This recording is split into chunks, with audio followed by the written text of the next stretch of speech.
नमस्कार, मैं हूं प्रीति रावत और आप देख रहे हैं द न्यूज़ 15। रुद्राक्ष वह पौधा जो भगवान शिव को अति प्रिय है। पुराणों के साथ साथ अनुष्ठानों में भी उसकी बहुत मान्यता है। इसी पौधे का आज बीजेपी के जाने माने नेता विजय गोयल और बिहार की जानी मानी हस्ती प्रिया मलिक जी द्वारा वृक्षारोपण किया गया। तो चलिए उनसे जुड़ते हैं और जानते हैं आज ही का दिन इस वृक्षारोपण के लिए उन्होंने क्यों चुना। सर, ये जो पौधारोपण किया है इसके लिए आज का दिन ही क्यों चुना? प्रिया मलिक जो एक अच्छी गीतकार हैं, भजन करती हैं, उनकी ये इच्छा थी कि स्वामी चिदानंद जी ने उनको जो रुद्राक्ष का एक पेड़ दिया है उसको गांधी स्मृति में पौधारोपण किया जाए। तो ये कोई सा भी दिन हो सकता था। ईश्वर की दया से सब दिन अच्छे होते हैं। तो मैं समझता हूँ कि आज हमने ये पौधारोपण किया है और ये पौधारोपण सत्य, अहिंसा, सच्चाई इस सब का संदेश देता है। ये तो गांधी जी की पुण्य भूमि है। तो यहाँ पर गांधी जी का संदेश हमेशा ये होता है कि आप पर्यावरण की रक्षा करें, आप लोगों में भाईचारा रखें और आप सत्य अहिंसा पे दृढ़ रहें। जैसे कि आज सोमवार है जी, सोमवार वाले दिन आपने मैं बस बोलने ही वाली थी कि आपने अभी पूछा आदरणीय श्री विजय गोयल जी से कि आज ही का दिन क्यों चुना। एक्चुअली हमने चुना नहीं था, मुझे लगता है ये महादेव का इशारा था कि तुम आज सोमवार के दिन, मेरे दिन ही तुम आज इस रुद्राक्ष के पौधे को रोपण करना, धरती मैया को प्रदान करना। तो मुझे लगता है कि ये चीज़ें अपने आप महादेव की कृपा रही और ऑटोमेटिकली सब बहुत ईजिली तरीके से हो गया।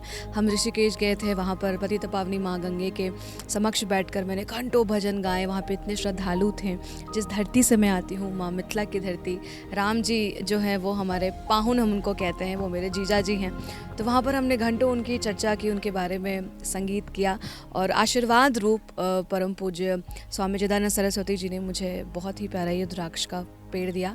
एक्चुअली मैं उनसे वर्चुअली मुझे ये पेड़ उन्होंने गिफ्ट किया था। एक मोमेंट शेयर करना चाहूँगी। जब मैं एक टॉक शो किया करती थी जिसमें मैंने दुनिया के बहुत सारे संतों के साथ, पॉलिटिशियंस के साथ हम एक सोशियो म्यूज़िकल कॉन्वर्जेसन किया करते थे, जिसमें अध्यात्म की बात होती थी, संगीत की बात होती थी और पॉलिटिक्स की थोड़ी बहुत बात होती थी। उनके पर्सनल लाइफ से हम रिलेटेड बात करते थे, क्योंकि अक्सर ऐसा होता है कि टीवी पर वो जो बात है वो बहस का रूप ले लेती है, पर कहीं ना कहीं वो अपने मन की बात कह नहीं पाते। तो मैंने ये चीज़ शुरू की थी और लोगों का बहुत प्यार मिला था। इसी क्रम में परम पूज्य स्वामी जी ने समय दिया और हमने उससे घंटों बात की थी। तो वर्चुअली मुझे उन्होंने यही पेड़ ऐसे दिखाया था कि लो प्रिया तुम्हारे लिए, पर तुम जल्दी से परमार्थ आओ और रियलिटी में मुझसे लेके जाना। जैसे कि मैंने कहा कि महादेव की कृपा बनी और ऑटोमेटिकली सब होता गया। तो ये होता गया और 2-3 महीनों के बाद ही मेरा कार्यक्रम बना और ऋषिकेश में भव्य तरीके से गंगा तट पर मैंने लाखों श्रद्धालुओं के बीच हमने सब मिलकर एक्चुअली बहुत अच्छे से भजन संध्या किया और स्वामी जी इतने प्रसन्न हुए, इतना मुझे आशीर्वाद दिए। तो उन्होंने कहा कि कहाँ लेके जाओगी, मुंबई लेके जाओगी? तो मैंने बोला कि नहीं, मुंबई ले जाना तो संभव नहीं है, क्योंकि पता चला फ़्लाइट में जाते जाते काफ़ी टाइम लग जाएगा। तो फिर मैंने सोचा और इस अवसर को क्रिएट करने के लिए मैं सबसे पहले हमारे बड़े भाई जी, जो कि भाजपा के प्रखर प्रवक्ता हैं और मीडिया सह प्रभारी हैं, आदरणीय श्री संजय मयंक जी, उनका बहुत बहुत आभार प्रकट करती हूँ। मुझे वो छोटी बहन मानते हैं। मैंने उनसे पूछा, सलाह ली कि इसे कहाँ इसका रोपण किया जाए।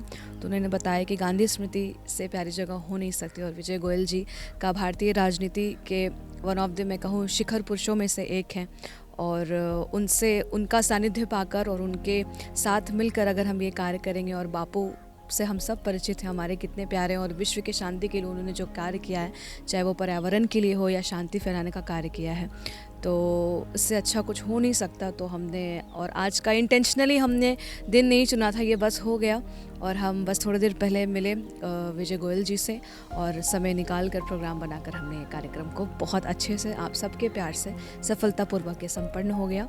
तो बस यही आशा है महादेव से कि पूरी प्रार्थना शुभकामनाओं के साथ कि हमारी रक्षा करें, हमें आरोग्य प्रदान करें और हम सबके बीच शांति का संदेश दें।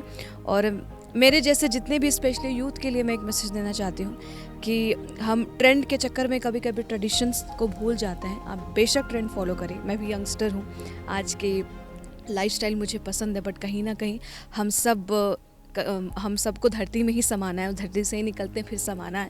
बट फिर भी अपने ट्रेडिशन को ना भूलें और अपने धरती के लिए, अपने पर्यावरण के लिए जब भी आपको समय मिले ये वृक्षारोपण का कार्य ज़रूर करें। किसी भी अवसर पर आप बर्थडे मनाते हैं तो आप बर्थडे के दिन कर सकते हैं, आप एनिवर्सरी के दिन कर सकते हैं, जब भी आपका मन करे। इसके लिए कोई स्पेसिफिक दिन नहीं होता है, ये तो हर दिन ही जो है खुशी, जैसे हम हर दिन अलग अलग चीज़ें सेलिब्रेट करते हैं, वैसे ये भी वृक्षारोपण भी बहुत बड़ा कार्य है। तो आप सब यंगस्टर्स से अनुरोध है कि थोड़ा समय अपने इस पर्यावरण को दे, अपनी धरती मैया के भी पास जाकर उनसे भी बैठकर कभी बात करें। धन्यवाद। मैम, जैसे कि आज बहुत अच्छा दिन है, सोमवार का दिन है और इतना अच्छा काम भी हुआ है, आज वृक्षारोपण करा रुद्राक्ष वृक्ष का।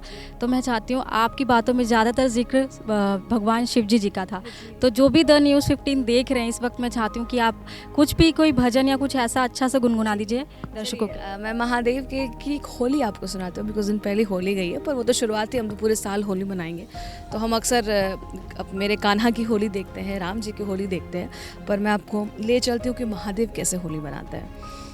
देखी छटा ऐसी फागुन की ओरे, शिव जिन ठाने के खेलेंगे हो रे। देखी छटा ऐसी फागुन की ओरे, शिव जिन ठाने के खेलेंगे हो रे। छोड़ा गुलाल लिए भस्म के कटोरे ओरे, खेले मसाने में, खेले मसाने में, खेले मसाने में हो रे दिगंबर, खेले मसाने में हो रे। आज खेले मसाने में हो रे दिगंबर, खेले मसाने में हो रे, कि खेले मसाने में हो रे दिगंबर, खेले मसाने में हो रे। धन्यवाद। हमने विजय गोयल जी और प्रिया जी से जब बातचीत की तो उन्होंने रुद्राक्ष के पौधे का महत्व बताते हुए साथ ही यह कहा कि आने वाली पीढ़ियां भी वृक्षारोपण करें, चाहे वो किसी भी समय पर करें, क्योंकि इसमें कहीं ना कहीं हमारी संस्कृति और प्रकृति दोनों जुड़ी हुई है और अपनी संस्कृति और प्रकृति को सुरक्षित रखने का वृक्षारोपण से अच्छा तरीका कोई भी नहीं।